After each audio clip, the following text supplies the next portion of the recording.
Dito, né, pessoal? Dia 21 de agosto seria decisivo para muita coisa relativa às provas de processo penal, de direito penal e legislação penal especial. E a gente vai começar a ver o porquê disso a partir de agora nesse vídeo. Sejam muito bem-vindos. Eu sou o professor Pedro Coelho e através desse canal aqui no YouTube eu exploro e trago as principais novidades da área criminal e também algumas dicas importantes para sua preparação para concurso. Tem interesse nisso? Você vai ficar mais atualizado do que qualquer outra pessoa. É simples, é gratuito, só você se inscrever aqui no canal, acionar o sininho, porque sempre que eu trouxer conteúdo novo, você vai ser devidamente notificado. E não esquece de deixar o joinha. E deixa eu te pedir para ajudar, quer interagir, quer ajudar o canal a crescer, indica aos amigos e comenta aí embaixo, faz sua pergunta, faz sua elogio, sua crítica construtiva, enfim, o espaço é seu e eu garanto que eu lerei todos e tentarei responder absolutamente os comentários, beleza?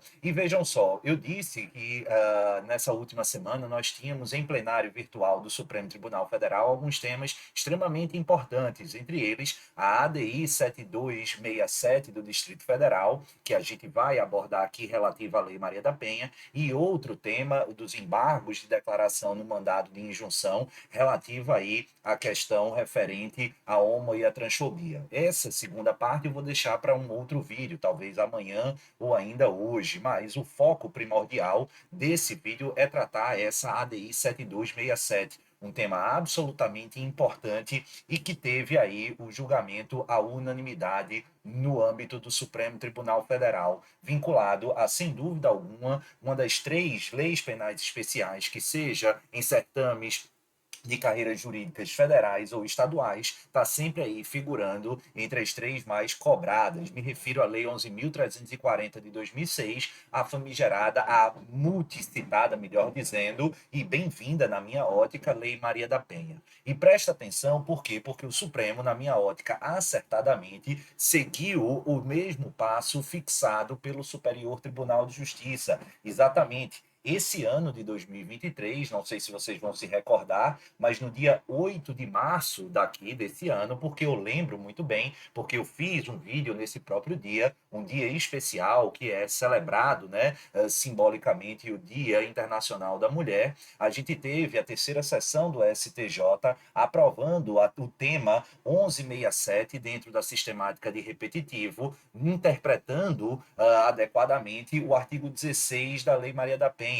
Entendimento esse que foi, como eu disse, acompanhado agora, finalizando o julgamento no dia 21 de agosto, pelo Supremo Tribunal Federal. O que é que diz esse artigo 16? Só para vocês se recordarem. É aquele que bota o seguinte, eu vou ler aqui para vocês. Nas ações penais públicas condicionadas à representação da ofendida de que trata essa lei, só será permitida a renúncia à representação perante juiz em audiência especialmente designada para tal finalidade, antes do recebimento da inicial acusatória e ouvido o Ministério Público. Vamos fazer alguns apontamentos bem rápidos e objetivos, porém extremamente importantes. A ação penal pública condicionada à representação da vítima é aquela que traz no seu bojo essa condição especial da ação ou essa condição de procedibilidade, que é a representação da vítima. Ontologicamente, em essência, a sua natureza jurídica envolve aí, portanto, um pedido e uma autorização para que seja deflagrada a persecução penal, destacadamente seja deflagrada a ação penal, que permanece de iniciativa exclusiva do MP. Beleza? Bacana.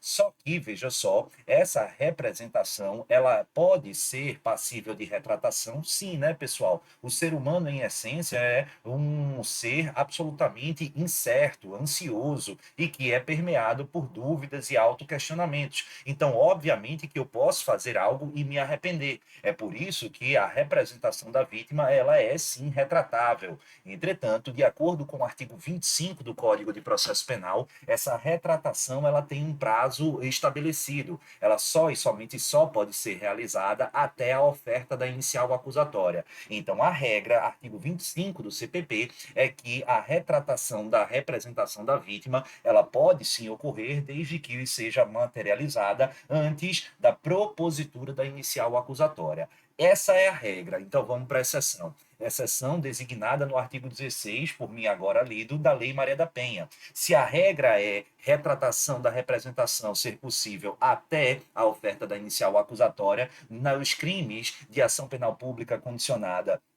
praticados no contexto da Lei Maria da Penha, com violência doméstica e familiar, a vítima tem um elastério temporal mais destacado para se retratar. Se a regra é até a oferta da inicial acusatória, aqui na Lei Maria da Penha é até o recebimento dessa inicial acusatória. Então, se o MP denunciou e o juiz ainda não recebeu, a vítima de violência doméstica e familiar contra a mulher pode sim ainda se retratar. Contudo, como o próprio artigo 16 diz, para que isso se materialize, para que isso ocorra, é necessário e imprescindivelmente uma audiência especialmente designada para essa finalidade na presença do juiz, beleza? Isso por quê? Isso porque a ideia aqui é evitar ou permitir uma maior fiscalização por parte do Poder Judiciário e demais instituições, inclusive a partir de atendimento multidisciplinar, que a mulher vítima de violência doméstica ela não esteja se retratando daquela representação, desistindo de dar continuidade à persecução penal por estar sendo coagida qualquer tipo de pressão, ameaça ou coisa do tipo. Então, se preocupou em tomar esses cuidados justamente para fazer essa verificação, essa fiscalização e evitar que essas pressões indevidas culminem aí com a perpetuação de um ciclo de violência, destacadamente no âmbito doméstico e familiar contra a mulher, esse tipo de violência de gênero. Beleza? Tranquilo. Vale destacar, doutores e doutoras, que o artigo 16 ele tem uma impropriedade. Ele fala renúncia à representação, né? Tecnicamente, a gente está diante de uma retratação de representação ou desistência, já que a renúncia, tecnicamente, ela se materializa, ela ocorre quando ainda não foi exercido um determinado direito, o que não se dá aqui. Bacana, isso é a ideia, mas como eu sempre tenho dito, lastimavelmente, e eu converso com muitas colegas, defensoras, delegadas, membros do MP, que atuam notadamente no âmbito da mulher, membros do Poder Judiciário, e é evidente aqui, lastimavelmente, que há uma cultura de misoginia na sociedade, mas, sobretudo, refletida também no âmbito do sistema de justiça. É também por conta disso que há uma dificuldade, uma resistência em se concretizar avanços normativos já estabelecidos pelo Poder Legislativo, passando sob o crivo do Poder Executivo, com a chancela, com a sanção de projetos de lei e tudo mais aprovados pelo Parlamento, para se concretizar na prática como um instrumento potencializador e de prevenção e de proteção a essa parcela específica e hipervulnerável que é a mulher em âmbito de violência doméstica e familiar. E entre outros fatores, a gente tem esse artigo 16, porque o que lastimavelmente a gente vê Brasil afora, ouviu Brasil afora nos últimos 10, 15 anos, mais do que isso, quase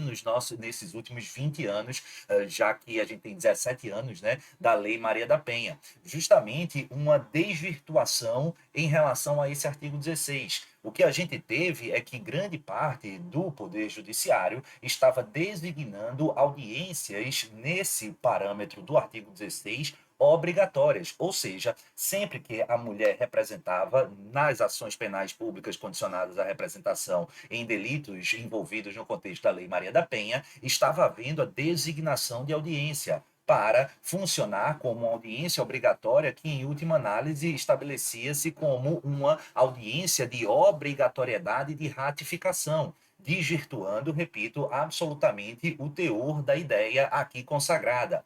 E aí, como eu disse, no último dia 8 de março de 2023, desse ano, no tema 1167, via repetitiva, à unanimidade, o Superior Tribunal de Justiça, na terceira sessão, aprovou essa sistemática, essa tese em repetitivo, destacando que esse artigo 16, não tem como objetivo confirmar a retratação. Não, pelo amor de Deus. Aliás, ele tem como objetivo confirmar a retratação e não a representação. Isso significa que, doutores e doutoras, para que seja designada essa audiência, a vítima tem que ter manifestado previamente o seu intento de retratação. Digamos assim, ela representou e chega lá para o juiz, ou peticiona, ou diz para o Ministério Público, eu quero me retratar. Então, ela falando, eu quero me retratar, aí vai ser designada a audiência para dizer, você quer se retratar mesmo? Sim, eu quero. Nesse caso, haverá a retratação. Mas se ela representou e nada falou, e o juiz, de ofício ou por interesses outros, ou provocação do algoz, qualquer coisa do tipo, designa essa audiência, isso estará absolutamente equivocado, ocorrendo ao arrepio da lei e, portanto, absolutamente ilegal, disse o Superior Tribunal de Justiça. Mas mais do que a ilegalidade, o ponto nevrálgico, e esse sim em termos de novidade, é o que culminou justamente no julgamento à unanimidade pelo Pleno do Supremo Tribunal Federal da ADI 7267, finalizada no último dia 21 de agosto, hoje é dia 23, né? Anteontem, portanto.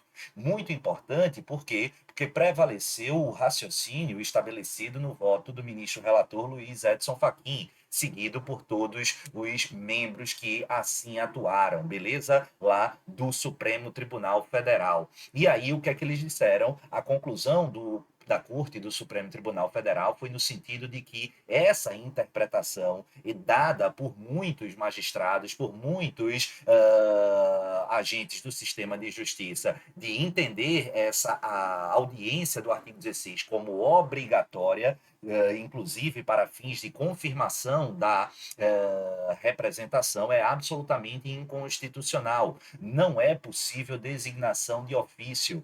Aqui, essa designação é única e exclusivamente condicionada à prévia manifestação de vontade de retratar-se. E mais um detalhe, esse aqui muito importante. Se a vítima representa, ela manifesta vontade de retratação, o juiz designa essa audiência e ela falta essa audiência, vários juízes estavam considerando aqui como uma retratação implícita. Isso pode não, doutores e doutoras. Então, presta atenção, se a vítima representou, manifestou seu intento de retratação, intimada da audiência designada para essa finalidade, com lastro no artigo 16 da Lei Maria da Penha, ela falta essa audiência, essa ausência dela não pode ser considerada como retratação ou renúncia tácita ao direito de representação, beleza? Então, se mantém essa representação, ainda que haja designação e ela falte. Bacana, porque vai ser interpretado como uma ausência de interesse em se retratar.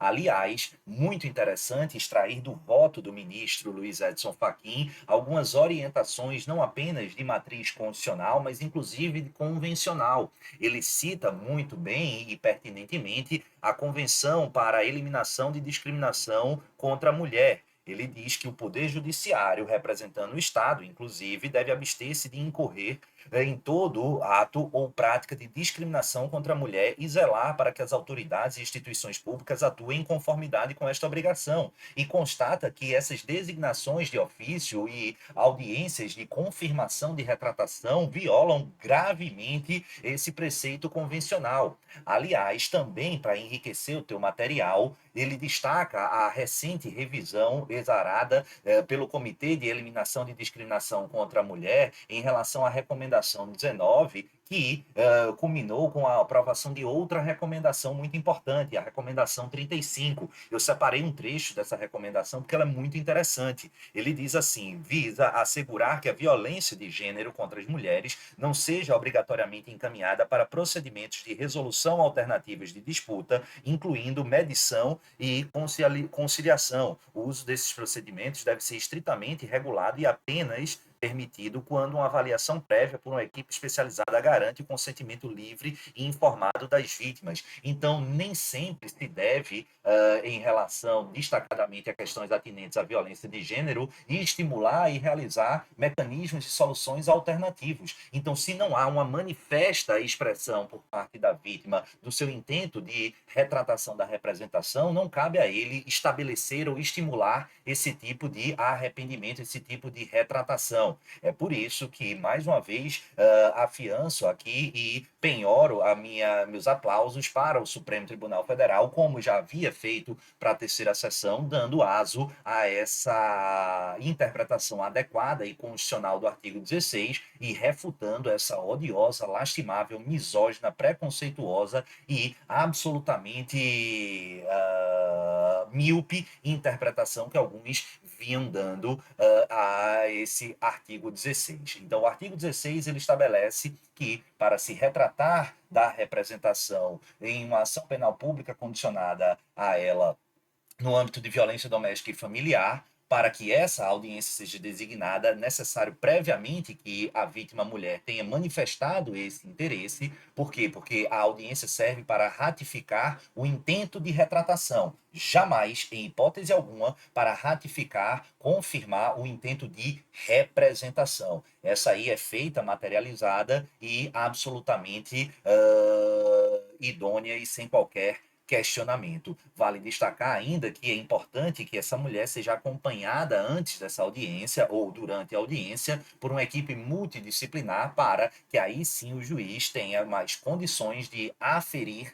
se ela está sendo submetida a algum tipo de pressão psicológica ou de qualquer financeira ou qualquer outro tipo, ou se eventual intento de retratação ele é absolutamente legítimo. Beleza? Tranquilo? Tema extremamente importante, bacana. Eu te peço para deixar o joinha, se inscrever aqui no canal. Se você não está ligado, todas as quartas-feiras a gente faz lives ao vivo, estudos criminais, 100% gratuito. Basta se inscrever aqui no canal e ficar esperto todas as quartas-feiras às 20h30, beleza? A gente tem alguns cursos e atividades, vou deixar todos os links aqui. Sejam muito bem-vindos, divulguem o canal e, por gentileza, comenta aí embaixo, isso é muito importante também para o algoritmo aqui do YouTube. E assim, dessa maneira, se eu consigo te ajudar, dessa maneira você vai estar me ajudando, beleza? Um beijo no coração de todos, fiquem com o Papai do Céu e ótima semana, resto de semana para vocês. Valeu, tchau!